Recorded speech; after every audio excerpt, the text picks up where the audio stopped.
conducted pumping tests already, and all of you will conduct them soon.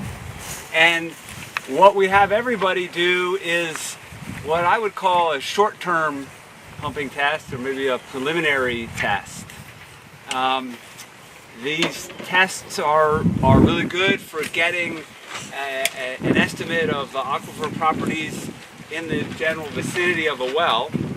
But what they're also good for is setting the stage for a longer term test that's going to give us really some more and better information about the aquifer. So what happens when you pump a well is that you start to get drawdown. You've all seen that, and the area that's affected by the well expands out with time. And the drawdown that you get, the shape of the drawdown, what it looks like when you plot the drawdown as a function of time, that depends on a couple of things. One is the aquifer properties, and two is the geometry of the aquifer itself.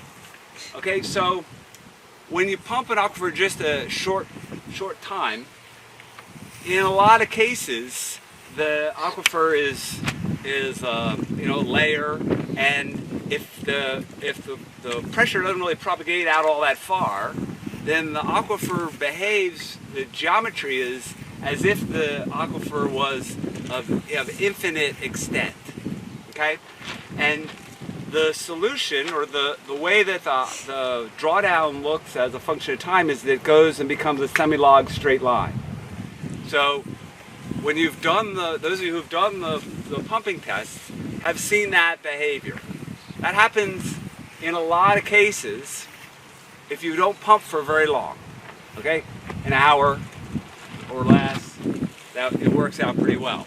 But it doesn't last, because that's the behavior for what's called an infinitely acting radial flow aquifer.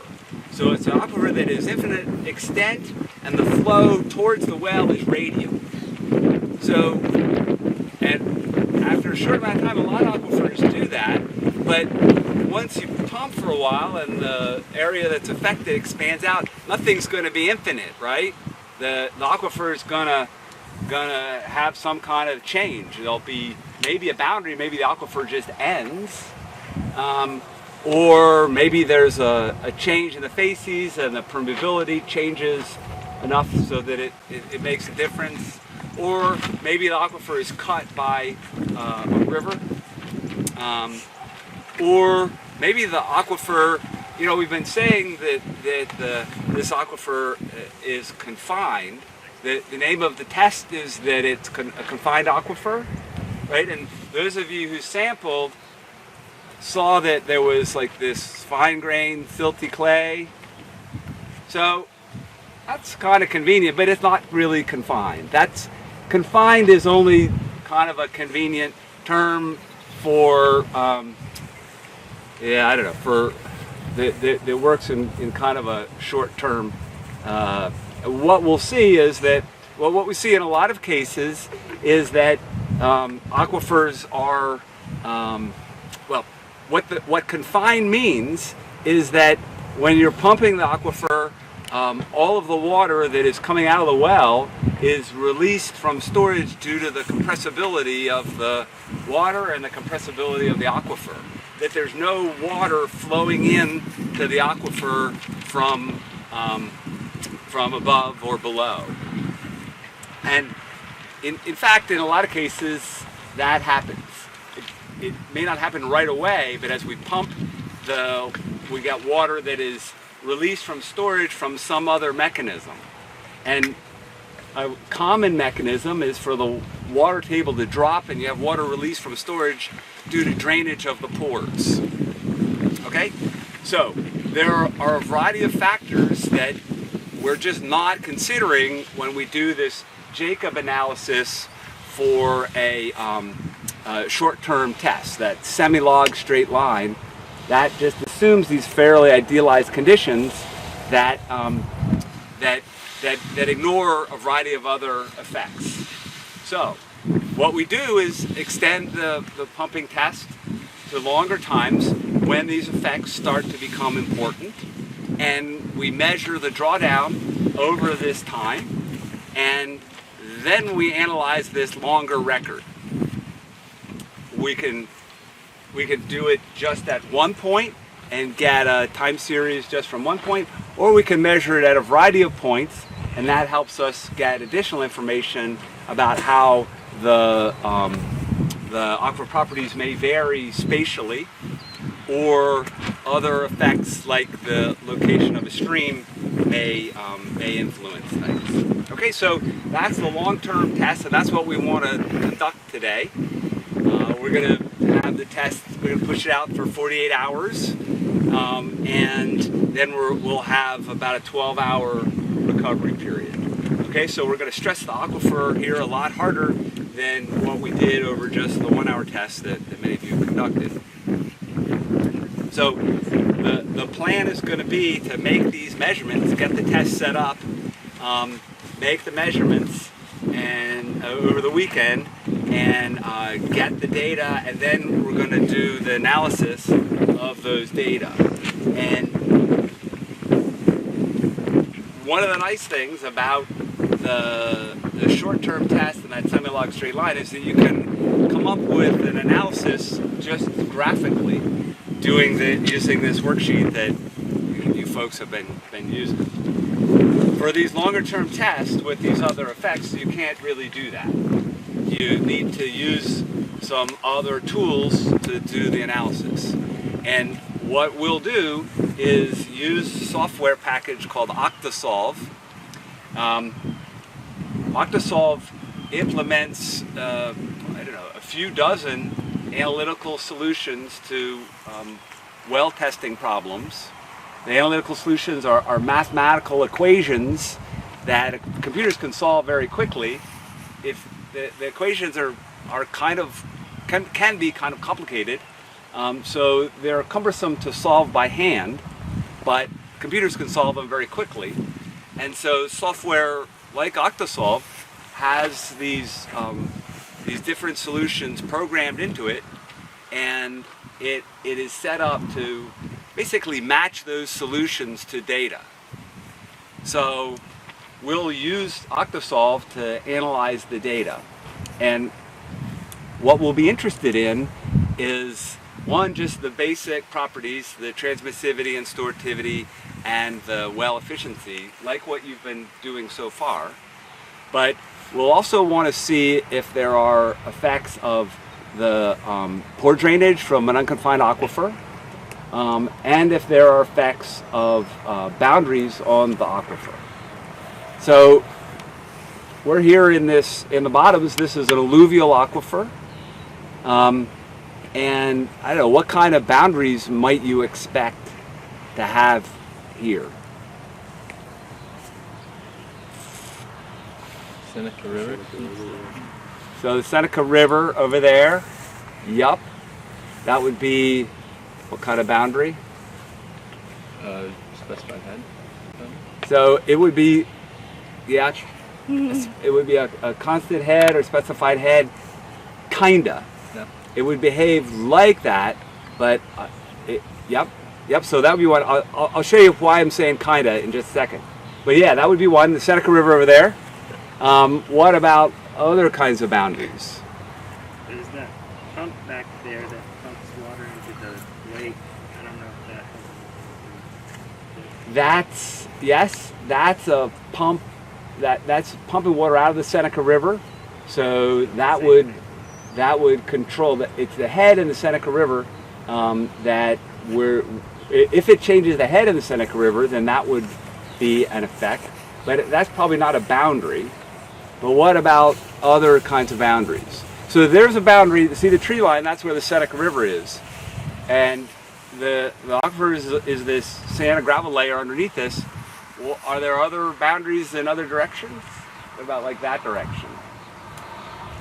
So right now we're saying, when we use the Jacob analysis, that the aquifer has infinite extent. So that means it goes, to infinity. Probably not, right? So what kind of boundary would we have in that direction? what happens to the aquifer in that direction? Elevation. It becomes hilly. The aquifer becomes hilly. Like elevations change, I guess. The ground surface changes. What happens to the sand layer? If you go to the golf course over there and drill down, are you going to find the sand and gravel that we've seen? Is that rock crystalline? Yeah, that's Piedmont up there. So the sand and gravel that we see here, it pinches out. And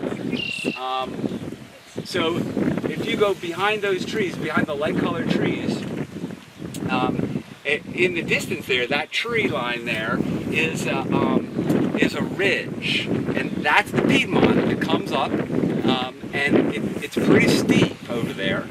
And if you go, I did a project over right along right behind those trees, along the right at the base of that ridge, and you go there, and right at the base of that ridge, there are these cobbles like we were finding down here in the base, down here at 30 feet. So we haven't done really drilling over this bottoms. It'd be interesting to do, but over there on the far edge, there are cobbles exposed, and you might expect the stream to meander back and forth, and there to be gravel deposited, certainly a basal layer of gravel deposited, maybe continuously, but maybe discontinuously, but maybe over there to that ridge, but not beyond that ridge, okay, and not beyond where where that white truck is. So that's the edge of the aquifer, and it might occur before you get there, because the gravel's going to fill a channel. That channel might cut some low permeability silts in a floodplain, and the channel that that our well is in might just be cut off with some low permeability material before you get there. So similarly, if you go out here, you see where the cars are. That's on Piedmont. So that rise, that's the edge of the floodplain. So the boundary, the aquifer stops there at the very furthest, and it may be a boundary before you get there. And similarly, that tree line. So the aquifer is bounded on one side by this stream, constant head, and then it's going to be bounded by a no-flow boundary on the far side, all around here, and we know the maximum distance. It may be actually shorter than that. Okay, so we want to do this test and see if we can see effects of the boundary, and there may be in fact multiple boundaries that we see, and this effect of release of water from storage from the dropping of the water table. That's a much more effective way of releasing water from storage than this elastic mechanism, and that has an effect on the drawdown curve. So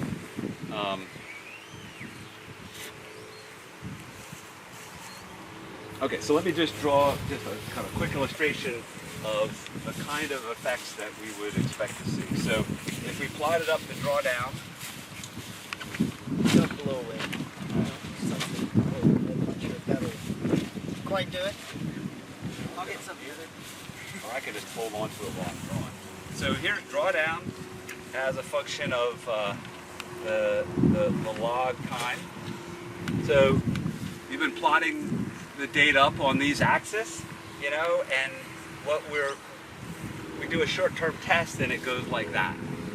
Okay, so this is the infinitely acting aquifer, and if we extrapolate that out, then that's what we expect if the aquifer is infinite.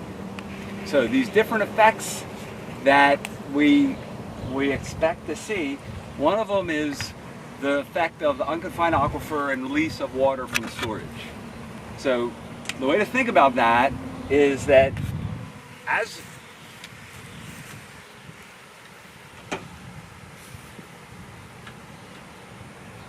we pump this water out at a constant rate, if it's in this confined aquifer, if it's releasing water from storage, we have to continuously drop the head to release water from storage here to pump it out. Okay?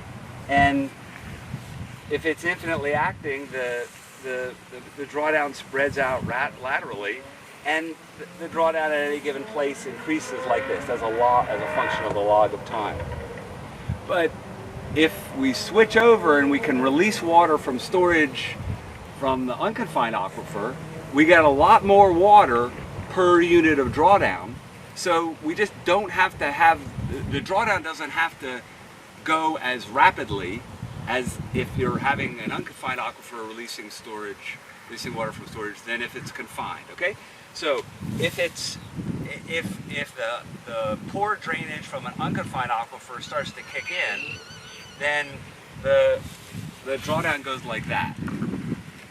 But what happens is the drawdown occurs and you get this extra release from storage, but then the drawdown that it kind of equilibrates, or well, that effect is kind of limited in duration. So eventually what happens is it never really flattens out completely, and then it starts curving back up again. Okay, so we have a curve that looks like that.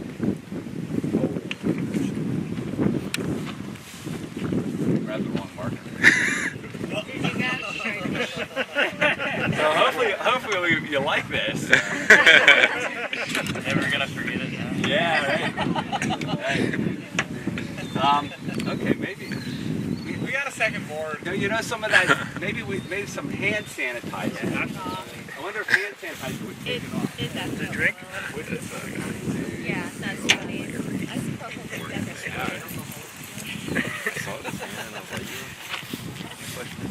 that's All right, so this is unconfined.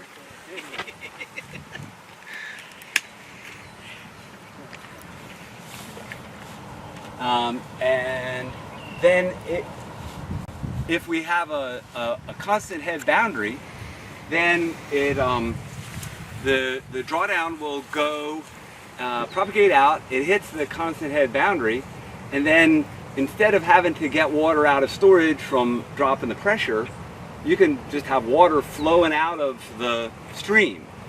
Okay, so that's providing water that would flow to the well, and in that case we don't need as much drawdown as we used to need. So we also have the drawdown flattening out. Now, what can happen with a constant head boundary is if it's really well connected to the aquifer, we might be able to get all of the water that we're pumping out of the well coming out of the stream. So the water flows out of the stream into the aquifer and then flows to the well, and pumps out of the well, and that balances. And if that balances, we don't need to have any drawdown at all. So if that's the case, we can have the drawdown just look like that. So this would be, let's call it CH for constant head boundary. Okay, so it could just flatten out and become a steady state. Now, if we're pumping and there's a boundary right out there, say that nice gravel that we found is it terminates out there, pinches out, and there's just some silt and clay instead, then we need more drawdown than what we thought we would need, and we have to increase the rate of drawdown. So the slope would go up like that. So increasing slope, this would be a no flow.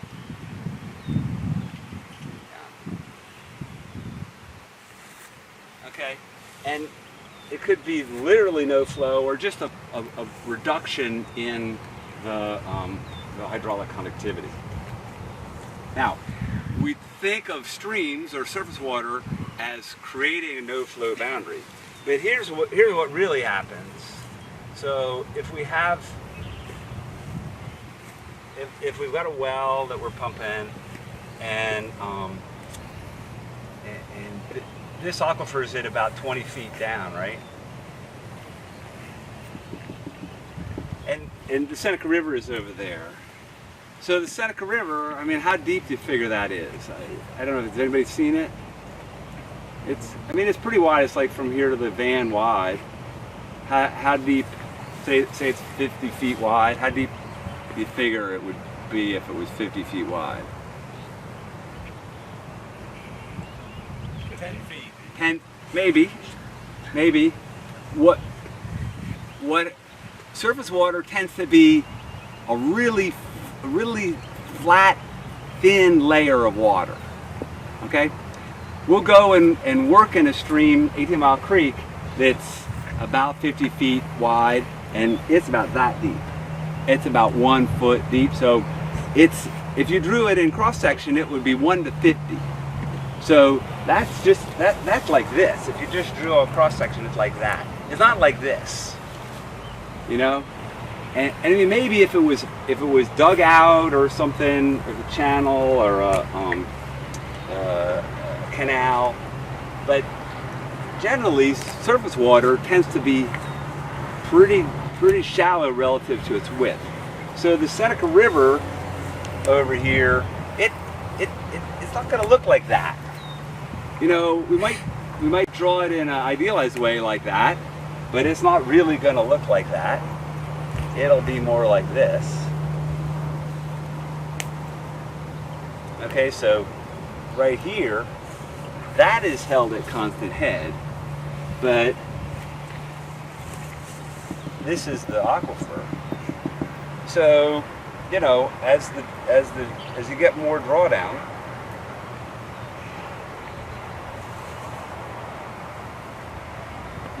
you can have water flowing out like this, but it's got to go through all that silty clay. So it's not going to be like it's perfectly connected to the aquifer. So, you know, it might not really flatten out all the way like that if it's interacting with that stream. Maybe, but you could also have a constant head boundary be just a flattening of the slope. Now the other thing you could do is you could pump for a while and it hits that boundary and that causes it to flatten out.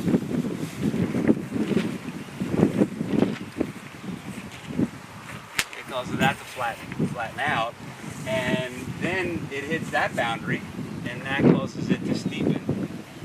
You know, and so you could have multiple effects in the same test.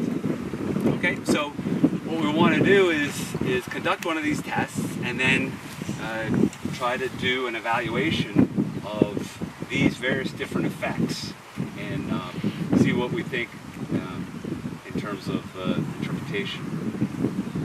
Okay, so in order to do this test and come up with an interpretation, we need to use a bit more technology than what we've used so far. So you guys have all been measuring water levels, and we're going to continue to do that through this test. But in addition to that, we're also going to use pressure transducers that will measure the pressure automatically. We can set them up, they'll measure a pressure every minute or second or 10 minutes or whatever we set them up for. So this is a transducer, it will suspend it in the well, and this will be probably the data that we use to analyze. But in addition to that, we're going to also make hand measurements, and it's going to be a bit of a pain because it's going to be 48 hours and we're going to have to come out here regularly and measure that. Okay? But the reason we do that is because this thing uses electrons, and the principle for field work is anything that uses electrons, make the best use of it that you can, but don't trust it. Because if it uses electrons, it's gonna break. Just that's the principle, it's gonna break. Maybe not this time, but next time. And so we'll use these things, and if it works, this is what we'll use. But there have been just many times that we've done this, when it wasn't set up right or something goes wrong, and you go to download it and there's nothing. So, you know, if that happens during our test, it won't be any big deal. I mean, you'll get an F, but, you know, not really any big deal. But, you know, if you were to do it on the job, you could be sent out, you know, to some place. You got a lot of expense to get there, and you go through all this stuff and this test, you know, and you come back and there's nothing. I mean, you'd be wishing that you got to get an F, because that could be much worse, right? So what we want to do is just get in the habit of starting to use these more advanced tools, but also making backup measurements in order to make sure that we have the data that we would need to do just kind of a basic analysis, and also just something that where we can check and make sure that these instruments are working okay. All right, so we'll set up these transducers. We'll need to get them set up and deployed, and that'll all be part of the exercise, and we'll talk about that and more here in just a second. The other thing that we're going to do is measure, well, for the test that you've conducted, you've measured the flow rate using the volumetric method, right?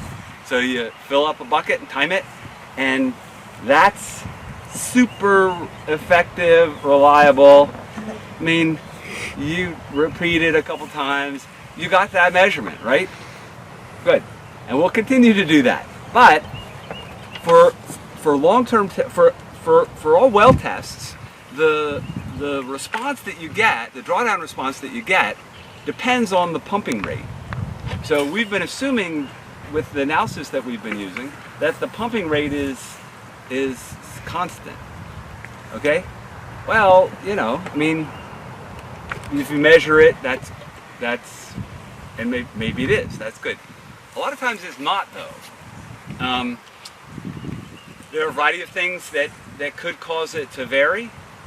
One thing is that the kind of pump that we use, the flow rate depends on the amount of water that it lifts, that it has to, or the height that it has to lift. So as we have drawdown in a pumping well, the amount of lift that we need increases, and the flow rate decreases. So the reason for that is the pump operates at, say the pump operates at a constant power. It's like a 1 horsepower pump, right? So power, when it comes to flow, is the flow rate multiplied by the pressure or the lift that it has to generate. So it's the product of the two. If the lift increases, the flow rate has to decrease, so the product equals 1 horsepower. Okay, so it's kind of inevitable that the flow rate is going to decrease with time. Now, in this case, the drawdown is pretty small, so the flow rate may be changing only a small amount. That's what we're counting on. But we want to know. And sometimes what you see in the record, you might see like a little, you might go and analyze the test, and you might see something that, a little step up like that.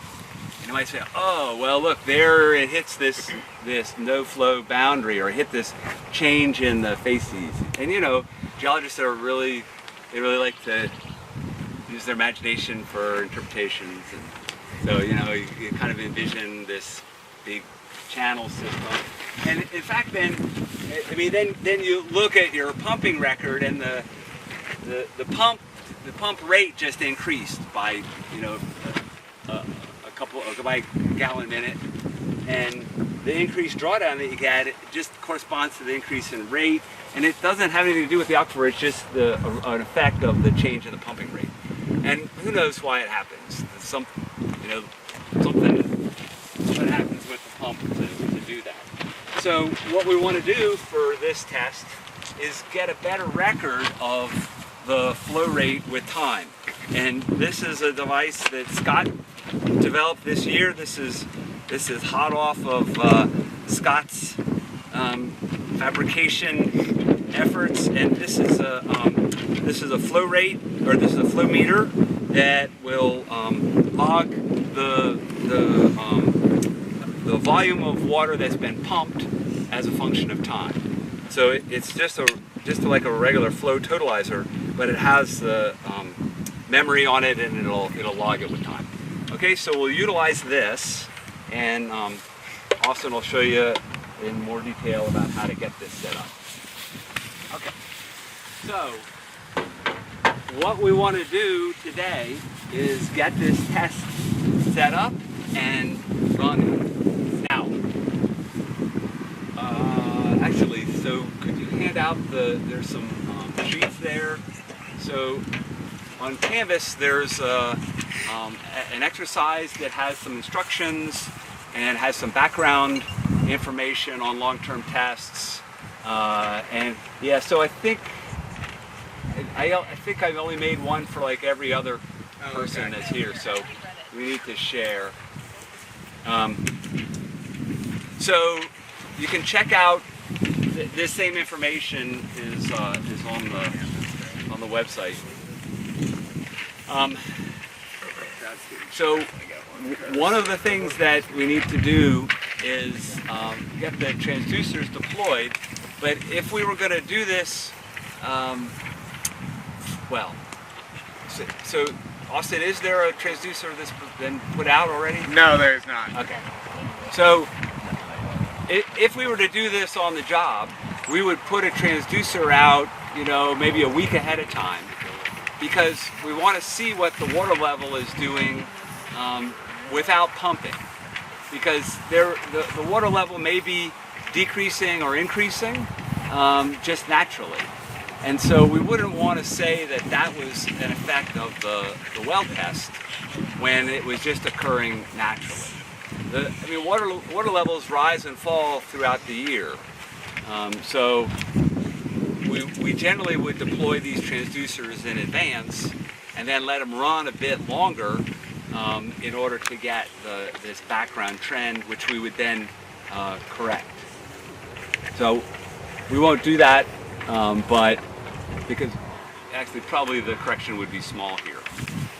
So what we're going to do today is get this set up, get the transducers deployed, get the pump turned on, and we also want to set up some groups to monitor the water levels, and then also you'll work in these groups to work up the data and evaluate it. So the way this exercise is going to be structured is that it's required for graduate students, and it's optional for extra credit for undergraduates. So if you're an undergraduate and you don't want to do it, that's no problem. It won't count against you. If you do want to do it, then there are 2 levels of participation. If you want to just kind of check it out and be around for setting up the transducers and see about that, and then come with your group to make measurements during the next 48 hours, and then work the data up, just to get the data and plot it up, and probably just do the basic analysis like we've been doing. That would be kind of one level of extra credit, and then there's another level where you would do basically the same thing as the graduate students, which is all the stuff I just said, and then on top of that, we're going to use this software called Octasolve to evaluate the signals that we see here. Okay, so that's going to involve learning that software, Octasolve, and then getting the data in there and evaluating various different models. And so for part of that, you're going to need to just work through Octasolve and see how that works on your own. But then for doing the evaluation of the different models, I thought what we would do is have a Zoom meeting or 2 next week to go over that, because there's a fair amount of different models in there, and I think it'd be good to have some guidance. So for graduate students and for the kind of extra level for undergraduates, it's going to be doing that analysis and then doing a write-up, much like what you've been doing for the exercises, where you have some objectives and methods and results. Hey, Larry. Would you agree that Octosolve is sort of the industry standard for analyzing pump Yeah. test and slug test? Yeah, it really is. So the kind of analysis that we've been doing graphically, that's good. If you were on the job, I would do this kind of thing in the field, so you've got results for sure. But the kind of the industry standard would be to use transducers and get the data files from the transducers and take them into Octosolve, and then work it up with Octosolve. Yep. And yeah, so it's a pretty powerful software package. It also makes it really easy to do, and that's kind of a blessing and a curse. And it's a blessing if you know what you're doing, because it makes it easy to do. But if you don't know what you're doing, then it makes it easy to do wrong. And I've just seen through the years a bunch of applications where Octosolve has been used, and you can get many different models to fit the data, and the models may not really be appropriate for the field conditions. But if they fit, people just feel like they need to go with it. So Octosolve is the standard, and knowing how to use it and use it properly is a good skill to have. Yeah, that's a good point, Scott. Octosolve will often draw the line for you through your data without you doing anything, but you are expected to use your best judgment to put where that straight line for like the Jacob method should actually be. So yeah. that's a common issue where you accept the default, but in actuality, there's a much better fit. So I'll show you an example. There's the video that describes the prep video for this. I just did it a couple days ago, and it shows an example of a test where, let's see. Why don't we get a different whiteboard? That one might be problematic. Well, I just have one more sketch. Here it is. You throw it on here. Using a non-permanent. Yeah, that'd be good. Yeah, you can work on it. Non-permanent. Maybe try hitting that one with that. Try some gas there. So this was a test that the video describes a long-term test that we did at the gardens, and it kind of looks like that. Okay, so we got a semi-log straight line, and we got a break and slope, and it's flattening out. Okay, so the correct interpretation for a Jacob analysis would be to fit it right like that. You ignore the early data because Jacob doesn't apply there, and you ignore this because that's something else that's going on besides Jacob. But if you just let Octosolve do its thing, it has the capability to automatically fit the data, and so it'll fit it like that, and it'll give you TNS, and that's the best fit to the data. But it doesn't really make any sense if you know what you're doing. Even though it does fit the data the best, it's not really the appropriate use of the analysis. And really, a lot of the solutions have that kind of aspect. So, what I think we can do is, I don't know, have you thought about how the group should be? Maybe each graduate student is a group? I guess we won't really know for sure how many people are here until we release the people that don't want to participate. Right? Yeah.